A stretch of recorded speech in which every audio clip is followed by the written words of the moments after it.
Good morning. আমার আজকে নতুন একটা ভিডিওতে তোমাদের সবাইকে স্বাগত। আমি আজকে এসেছি তোমাদের একটা জিনিস দেখাবো বলে।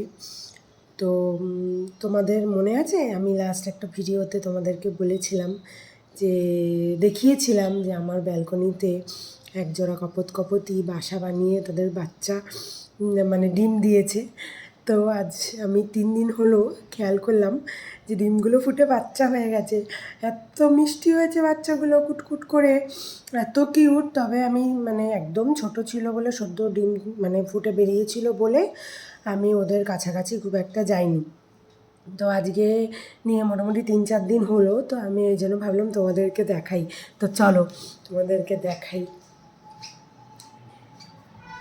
আমি একটু আসছি, তুমি কি ভয় পাবে? তোমার বাচ্চাদেরকে দেখাবো। আমি একটু ওকে নোটিশ দিয়ে আসি, নাহলে ও একটু ভয় পায়, বাচ্চা তো। যাই হোক, অবলা জন্তু। এই দাঁড়াও দেখাই তোমাদেরকে। দেখো তার মা। একটু বাচ্চাগুলোকে কি দেখতে দেবে? দেবে একটু বাচ্চাগুলোকে দেখতে? দেবে না? একটু দেখতে দাও। বাবা, এই দেখো কি কুচ্ছু, দেখো আবার টুকটুক করে দেখছে। দুটো বাচ্চা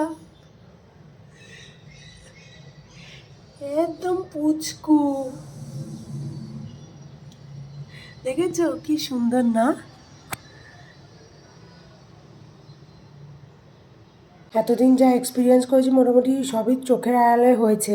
তো এই জীবনে প্রথম যে চোখের সামনে এরকম দেখলাম যে ডিম পেড়েছে, তা দিয়েছে, তার থেকে বাচ্চা ফুটেছে। তো এই এক্সপিরিয়েন্সটা আমার জন্য নতুন। তো এই জন্য আমি ভাবলাম তোমাদের সঙ্গে শেয়ার করি। আমার মানে একটা বেশ ভালো একটা এক্সপিরিয়েন্স হলো। তো যাই হোক, তোমরা সবাই প্রে করো যেন বাচ্চা দুটো ঠিকঠাকভাবে বড় হয়, সুস্থ থাকে, যেন বেঁচে থাকে। তো এই জন্য তোমাদের সঙ্গে শেয়ার করলাম। তো চলো, টাটা।